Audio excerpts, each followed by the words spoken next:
The Heart is sponsored in part by Mood. That's mood.com, an online weed store that delivers to your door.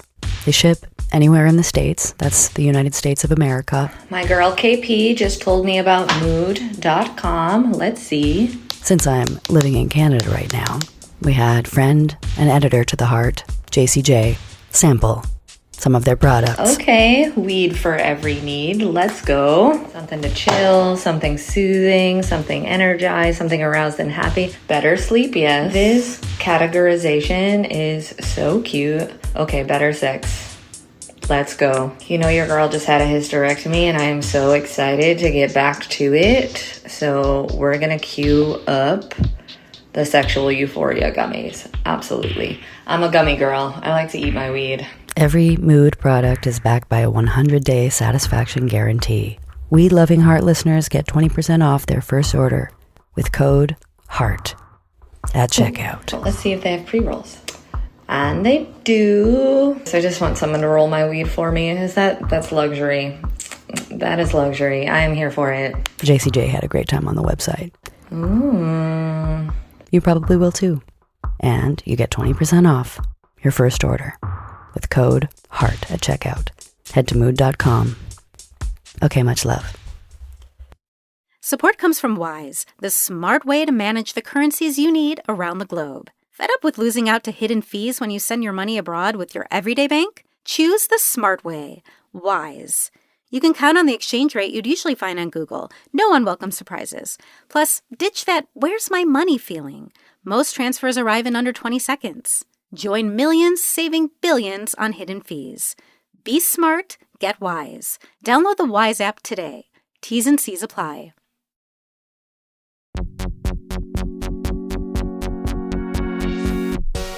Hey there, it's Robin from PRX. Do you have a persistent family mystery? Are you desperate to find the author of your favorite book from childhood? Do you want to know what happened to the ducks that used to call home the pond in your local park?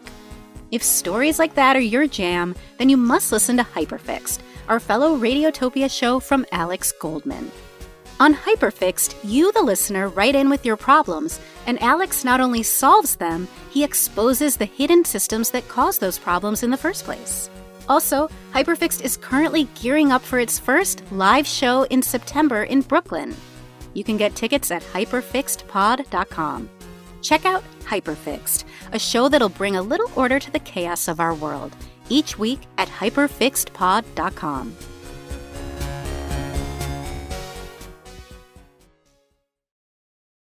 From Mermaid Palace, Radiotopia, and Studio G, welcome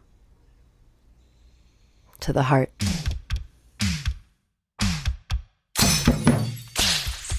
I'm Caitlin Prest, and this is Suburban Paradise, a series of inconsequential creative works made during an era of global crisis.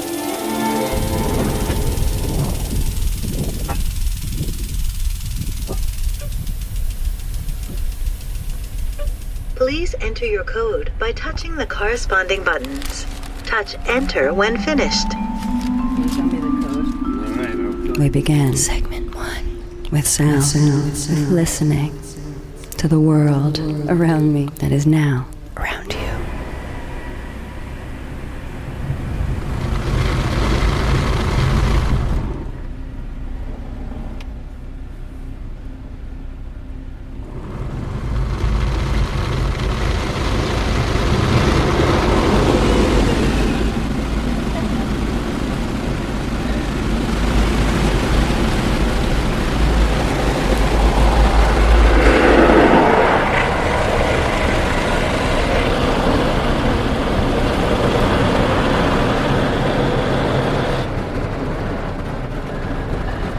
Can you guess where I am?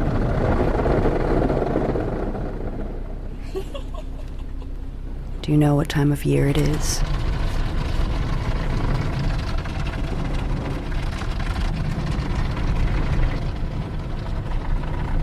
What time of day?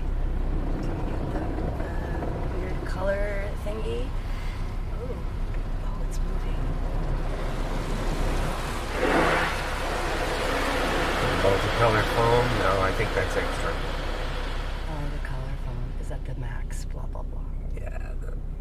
Circle K, max protection.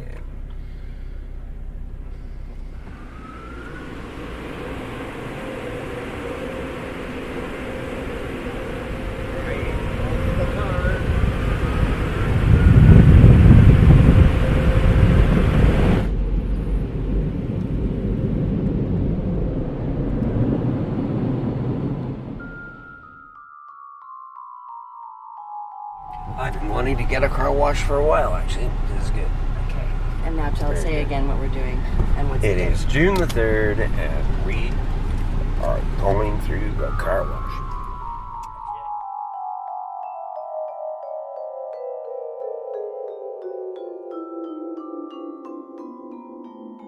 Segment 2. Diary. We are now summer 2026. In this entry, we go way back in time to the diary of my 23-year-old self. These are the diaries I wrote on a hitchhiking trip I took with two of my very first radio friends. From the diary that I brought with me on that trip, hitching with these two women across Newfoundland to St. John's. In 2009, I was still 6 entire years away from my first iPhone. We were using actual maps, not really using maps, if I'm going to be honest. We were just trusting people to bring us to the places that we said we needed to go. No smartphone, no Google Map. This square-shaped, spiral-bound notebook is the actual book that I had with me on the trip. Read in the living room of Moorcroft Road to my roommates, Greg and Nancy, aka my mom and my dad. Day 5, Irving Big Stop. Ick. Ryan saves the day, and we build a home on Gross Mourne Mountain. Wow. Day 6, hitched to get coffee and had moose dinner. Paramedic man drove us there. Ontario older couple drove us back, and we made our home homier. On Gross Mourne? Day 7, Gross Mourne Mountain. The two lady friends who hiked the mountain, too, dropped us in Rocky Harbor, where we soothed ourselves with food and drink and sunset on the water. The body, mine, became tense, and I saw everything through the lens of exhaustion and hunger, as my mind began to conjure up well-worn agonies to match the mood. Trying breakfast, attempting to boil water and cook eggs over a fire by holding a pot precariously attached to a stick over the flame. Washing dishes in the brook. Ryan saves the day again. Driving us across most of the province, entertaining us with his sarcastic subtlety, arriving at undistinctive Clarenville and pitching a tent beside the hotel. Day 9 continued.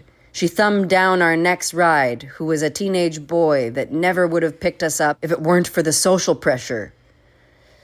Why'd you pick us up? 3 beautiful ladies. Shiny metal grin, braces. He'll brag to his friends. So how is it going? Again, I feel hesitant or incapable of capturing the complexities of my life's transformation in words. So linear, so cerebral.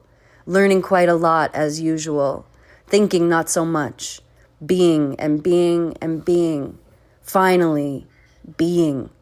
Being in bone and body, in bones as they teeter, totter, clang, bang, boom, as they balance, all the muscle, all the meat, feel the body as it breathes, be at peace. Today we found refuge in a hotel after camping on its lawn in the rain. My mind woke me up and told me I didn't like sleeping wet. My body told me to relax, that it wasn't so bad. I listened to my body, mostly. The comfort of coffee and breakfast is unmatched after a few cold, damp nights. The hotel felt like our home. We stayed until we had to go, and after an omen, 3 ladies sparked newcomer conversation with us and disclosed that they were going to catch some theater in Trinity Bight. This determined our next course of action. Day 9 continued. Eventually we made it to Trinity. The place looked like Dr. Seuss's Upper Canada Village. And we stayed at the fanciest waterfront inn.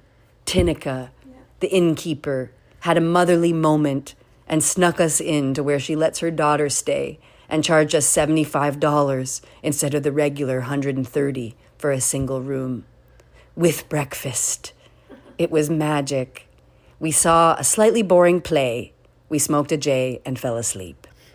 Day 10. Breakfast with homemade jam and scones, pretty dishes, and the tablecloth, shiny cutlery, and delicate coffee cups. Sunny dock with lobster traps, climbing the bluff and finding abandoned shipbuilding. Getting tired and afraid we'd never get picked up in such a small town, when 2 boys I saw working in the blacksmith shop turned around after passing us and dropped us at the highway. We got picked up by a woman whose beauty I could never compete with, compare with, or comprehend. She was the perfect combination of conservative and liberated.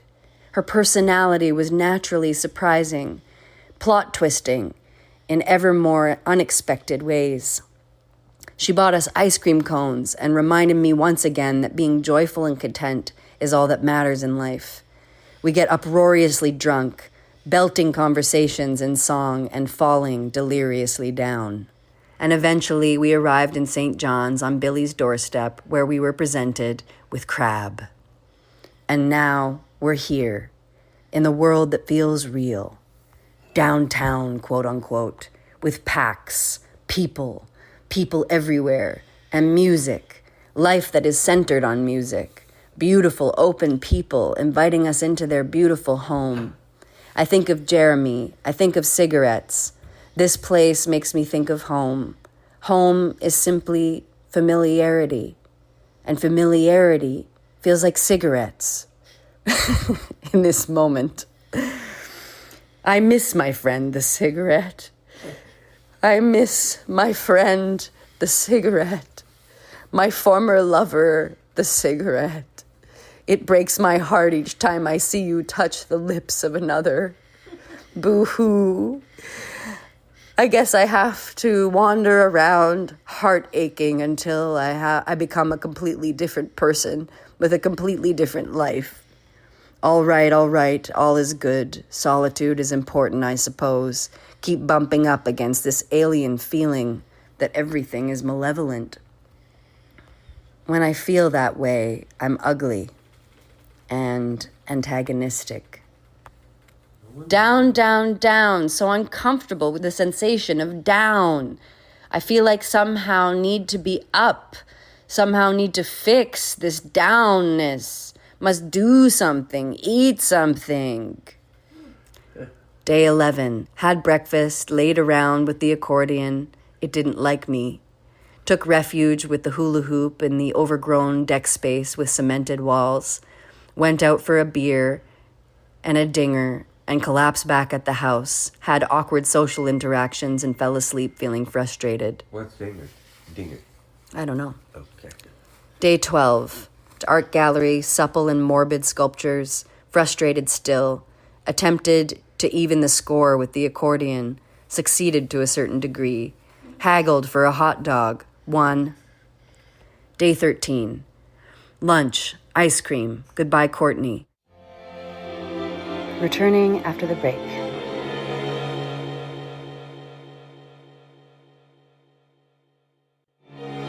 The break is done. This is the me of now, not the me of reading the diary entry. My friends decided to get flights home, so I decided to hitchhike back across the TCH, the Trans-Canada Highway, from the most western point of Newfoundland all the way back to the most eastern point where the ferry is, to catch my waitressing shift at Rumi Restaurant. Now here at TCH, that's the highway. Yeah, you can see my hitchhiking sign. Good morning, TCH. Good morning, Vietnam. Okay, here we go. Today was a day of true independent ventures. Hitching all alone. A young lady, all alone.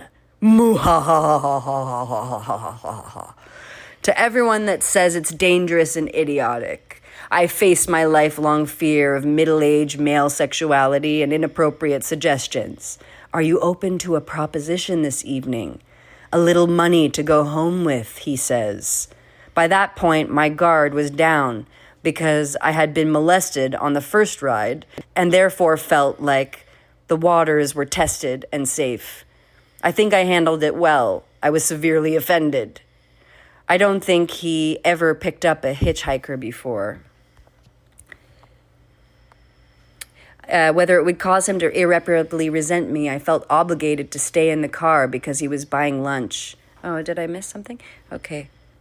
A bundle of fumbling fidgets, at least until a good hour after I told him I didn't swing that way at all. I handled the situation with forgiveness and timid honesty.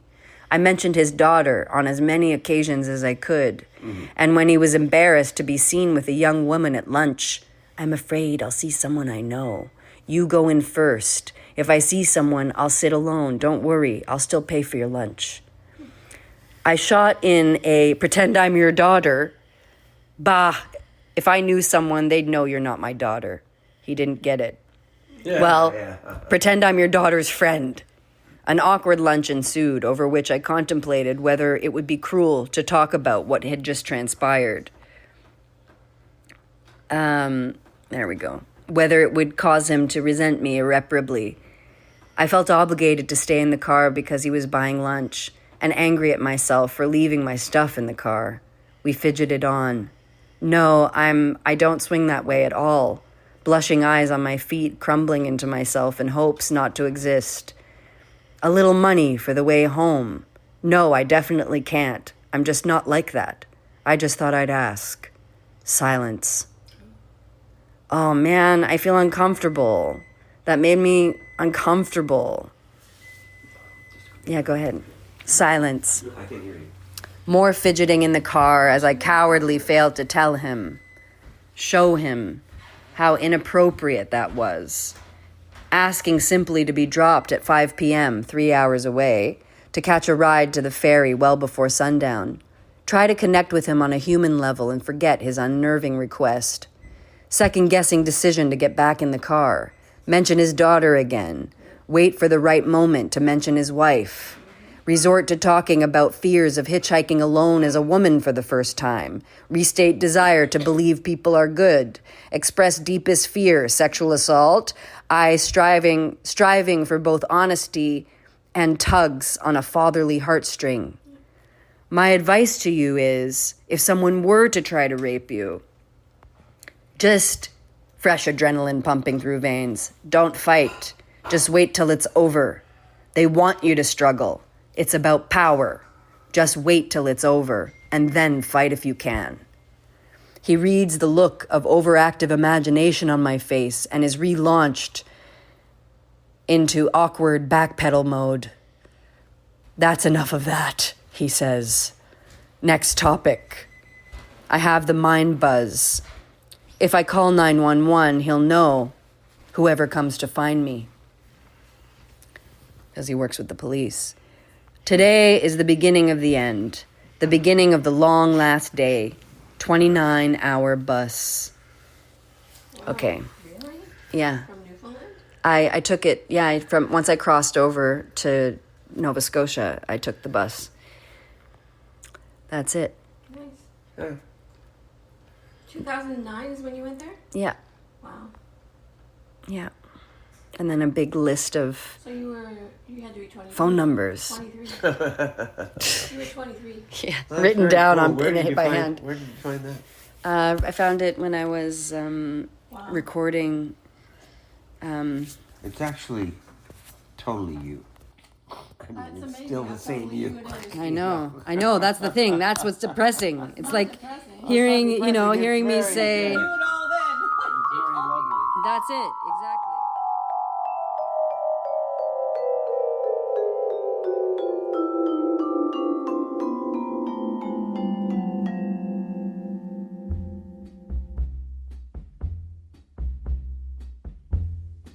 Follow me on Instagram at Caitlin Prest. Donate to the Unemployed Philosophers Guild, of which I am a member. Segment 3. Guild. Propaganda. There I was, standing in the middle of a mess, that I had made by way of trying to clean up a mess at my best friend Becky's house, holding in my hand something that gave me an undeniable sense of hope, studying it, wondering where it came from, with her flower crown and her unibrow, sitting prominently, the face of Frida Kahlo. An image of her likeness painted by her own hand and reproduced ad infinitum in ways that, as a communist, I don't know if she would appreciate or not. I'd like to do some research about, her estate and whether or not, she gets a little bit of money for every time her likeness is used to sell a pen. I wasn't thinking about that particular thing at that time. I was thinking about something else. Imagining. I imagined Frida Kahlo with all of her comrades, colleagues, lovers, and collaborators in a fancy house by the ocean somewhere, holding the first meeting, coming up with the tenets of the guild, inventing the magic. I wrote my name on the back of the card, and I felt like I had received the best upgrade of all time. That the currency of the Unemployed Philosophers Guild was something more mysterious and necessary for the security and stability of my artist life. If one day you notice that your bank card has been ideologically closed, and within that same 24 hours you find somewhere the image of Frida Kahlo, know that you now have officially joined the guild.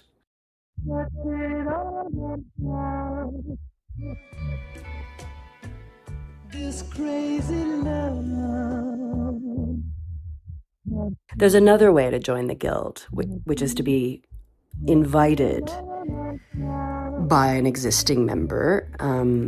I'll get into the details around how I received the sacred knowledge of how to do so, and what the sacred knowledge is. In the next episode, credits.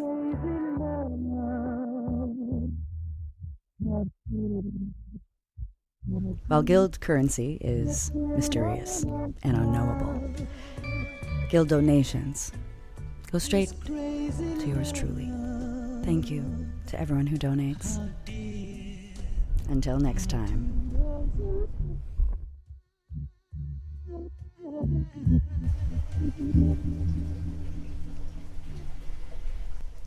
This has been Suburban Paradise on the Heart.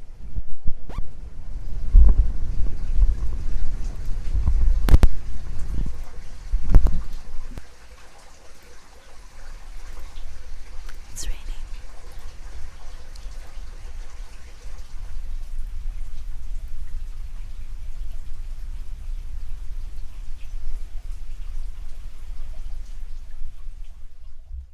This show is supported by Odoo. When you buy business software from lots of vendors, the costs add up and it gets complicated and confusing. Odoo solves this. It's a single company that sells a suite of enterprise apps that handles everything from accounting to inventory to sales. Odoo is all connected on a single platform in a simple and affordable way. You can save money without missing out on the features you need. Check out Odoo at odoo.com. That's odoo.com. Radiotopia from